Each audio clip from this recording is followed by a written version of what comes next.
My name is Lila Wohlwend, and I'm a property manager that represents 46 owners and around 500 homes in the Stark County and surrounding area. I've been in the property management industry for 20 years, and I am hoping that my experience will be a benefit for you today. I appreciate your time and allowing me to testify in support of House Bill 93. Over the years, I have watched municipal utility departments put liens on properties against non-owner occupied residences for charges owners did not agree to, nor have any control to limit. For example, I have an owner in Alliance who never signed for water service, yet the water department started service without authorization, refused to turn it off, and then put a lien on the property for $1,196.60 for usage from a tenant. This same water company has repeatedly ignored a different owner's pleas to turn off water service for tenants that were running up bills and not paying for them. As a management company, we made 2 calls a month for 4 months to get service disconnected per the water department's own threats and policies which say they would turn it off. They still did not do so until the day the bailiff performed the set out of the eviction for the non-paying tenant. Then, with a bill of $1,540.97, they turned it off at a time when the owner would have needed to start service to get the property cleaned up. But why should they have turned it off sooner if they knew the property owner would have to pay all of it to get future service, even if they didn't authorize the initial service to begin with? I wish I could say these 2 stories were isolated incidents, but they're not. I have witnessed many similar stories at multiple municipal utility companies in my many years in this business.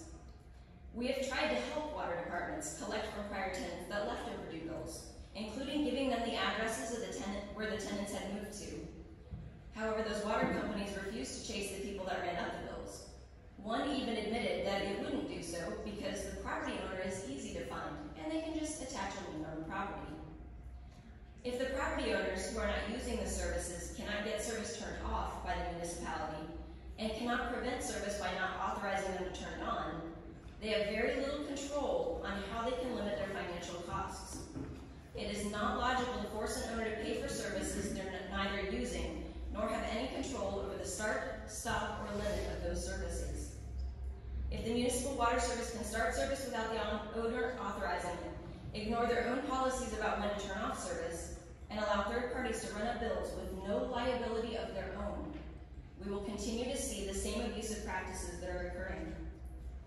The moral hazard here is twofold. The first is that tenants will not care if they run a municipal utility bill because they know that they will get service at the next home that they move to, even if they owed money at the prior home.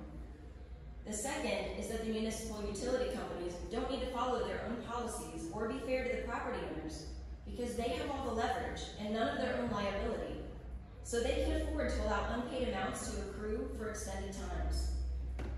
I believe that House Bill 93 provides some relief to the property owners and encourages municipalities to work appropriately to keep financial burdens at a minimum for everyone involved. We need something in place that limits the burden placed upon the property owners for someone else's failures and decisions. We need something that encourages water companies to follow logical policies in regard to non-payments and shutoffs, which would not only encourage tenants to pay their bills to keep getting service, but would also limit the municipality's unpaid amounts as well. This could be a win for everyone involved. I urge you to pass this important consumer protection legislation. Chairman and members of the committee, thank you for allowing me to testify in support of House Bill 93. If you have any questions for me, I would be happy to answer